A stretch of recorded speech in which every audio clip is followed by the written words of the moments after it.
Daniel pasal 4 ayat 1-37. Nebukadnezar meninggikan diri dan direndahkan. Dari Raja Nebukadnezar kepada orang-orang dari segala bangsa, suku bangsa dan bahasa yang diam di seluruh bumi.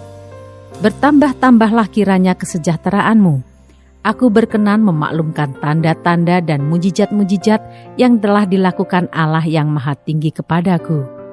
Betapa besarnya tanda-tandanya dan betapa hebatnya mujizat-mujizatnya. Kerajaannya adalah kerajaan yang kekal dan pemerintahannya turun-temurun. Aku Nebukadnezar diam dalam rumahku dengan tenang dan hidup dengan senang dalam istanaku. Lalu aku mendapat mimpi yang mengejutkan aku, dan khayalanku di tempat tidurku, serta penglihatan-penglihatan yang kulihat menggelisahkan aku. Maka aku mengeluarkan titah bahwa semua orang bijaksana di Babel harus dibawa menghadap aku, supaya mereka memberitahukan kepadaku makna mimpi itu. Kemudian orang-orang berilmu, ahli jampi, para kasdim, dan ahli nujum datang menghadap dan aku menceritakan kepada mereka mimpi itu. Tetapi mereka tidak dapat memberitahukan maknanya kepadaku. Pada akhirnya Daniel datang menghadap aku, yakni Daniel yang dinamai Beltshazzar, menurut nama dewaku, dan yang penuh dengan roh para dewa yang kudus. Lalu kuceritakan kepadanya mimpi itu. Hei Beltshazzar, kepala orang-orang berilmu, aku tahu bahwa engkau penuh dengan roh para dewa yang kudus, dan bahwa tidak ada rahasia yang sukar bagimu. Sebab itu inilah riwayat penglihatan mimpi yang kudapat, maka ceritakanlah kepadaku maknanya. Adapun penglihatan yang kudapat di tempat tidurku itu demikian. Di tengah-tengah bumi ada sebatang pohon yang sangat tinggi. Pohon itu bertambah besar dan kuat, tingginya sampai ke langit dan dapat dilihat sampai ke ujung seluruh bumi. Daun-daunnya indah, buahnya berlimpah-limpah. Padanya ada makanan bagi semua yang hidup. Di bawahnya binatang-binatang di padang mencari tempat bernaung, dan di dahan-dahannya bersarang burung-burung di udara, dan segala makhluk mendapat makanan daripadanya. Kemudian dalam penglihatan yang kudapat di tempat tidurku itu, tampak seorang penjaga, seorang kudus turun dari langit. Ia berseru dengan nyaring, demikian katanya, "Tebanglah pohon itu, dan potonglah dahan-dahannya, gugurkanlah daun-daunnya, dan hamburkanlah buah-buahnya.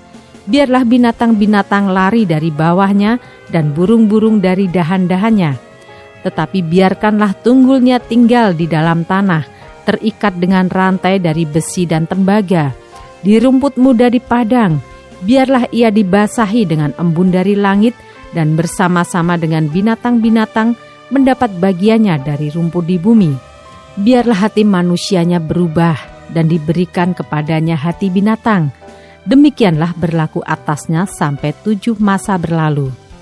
Titah ini adalah menurut putusan para penjaga, dan hal ini menurut perkataan orang-orang kudus, supaya orang-orang yang hidup tahu bahwa Yang Maha Tinggi berkuasa atas kerajaan manusia dan memberikannya kepada siapa yang dikehendakinya.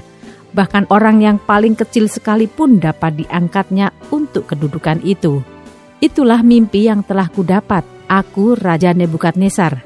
Sekarang engkau, Beltshazzar, katakanlah kepadaku maknanya. Sebab semua orang bijaksana dari kerajaanku tidak dapat memberitahukan maknanya kepadaku. Tetapi engkaulah yang sanggup, karena engkau penuh dengan roh para dewa yang kudus. Lalu berdirilah Daniel yang namanya Beltshazzar, tercengang beberapa saat. Pikiran-pikirannya menggelisahkan dia. Berkatalah raja, "Beltshazzar, janganlah mimpi dan maknanya itu menggelisahkan engkau." Beltshazzar menjawab, "Tuanku, biarlah mimpi itu tertimpa atas musuh tuanku, dan maknanya atas seteru tuanku. Pohon yang tuanku lihat itu, yang bertambah besar dan kuat, yang tingginya sampai ke langit, dan yang terlihat sampai ke seluruh bumi, yang daun-daunnya indah dan buahnya berlimpah-limpah, dan padanya ada makanan bagi semua yang hidup, yang di bawahnya ada binatang-binatang di padang, dan di dahan-dahannya bersarang burung-burung di udara. Tuankulah itu, ya Raja, tuanku yang telah bertambah besar dan kuat, yang kebesarannya bertambah sampai ke langit, dan yang kekuasaannya sampai ke ujung bumi. Tentang yang tuanku Raja lihat, yakni seorang penjaga, seorang kudus yang turun dari langit sambil berkata, "Tebanglah pohon ini dan binasakanlah dia. Tetapi biarkanlah tunggulnya ada di dalam tanah, terikat dengan rantai dari besi dan tembaga, di rumput muda di padang, dan biarlah ia dibasahi dengan embun dari langit, dan mendapat bagiannya bersama-sama dengan binatang-binatang di padang. Hingga sudah berlaku yang demikian atasnya sampai 7 masa berlalu. Inilah maknanya, ya Raja, dan inilah putusan yang maha tinggi mengenai Tuanku Raja. Tuanku akan dihalau dari antara manusia, dan tempat tinggal Tuanku akan ada di antara binatang-binatang di padang. Kepada Tuanku akan diberikan makanan rumput, seperti kepada lembu, dan Tuanku akan dibasahi dengan embun dari langit. Dan demikianlah akan berlaku atas Tuanku sampai 7 masa berlalu, hingga Tuanku mengakui bahwa Yang Maha Tinggi berkuasa atas kerajaan manusia dan memberikannya kepada siapa yang dikehendakinya. Yang dikatakan tentang membiarkan tunggul pohon itu, berarti kerajaan Tuanku akan kembali Tuanku pegang segera sesudah Tuanku mengakui bahwa surgalah yang mempunyai kekuasaan. Jadi ya Raja, biarlah nasihatku berkenan pada hati Tuanku. Lepaskanlah diri Tuanku daripada dosa dengan melakukan keadilan, dan daripada kesalahan dengan menunjukkan belas kasihan terhadap orang yang tertindas. Dengan demikian, kebahagiaan Tuanku akan dilanjutkan. Semuanya itu terjadi atas Raja Nebukadnezar, sebab setelah lewat 12 bulan, ketika ia sedang berjalan-jalan di atas istana raja di Babel, berkatalah raja, "Bukankah itu Babel yang besar itu, yang dengan kekuatan kuasaku dan untuk kemuliaan kebesaranku telah kubangun menjadi kota kerajaan?" Raja belum habis bicara ketika suatu suara terdengar dari langit. "Kepadamu dinyatakan, ya Raja Nebukadnezar, bahwa kerajaan telah beralih daripadamu.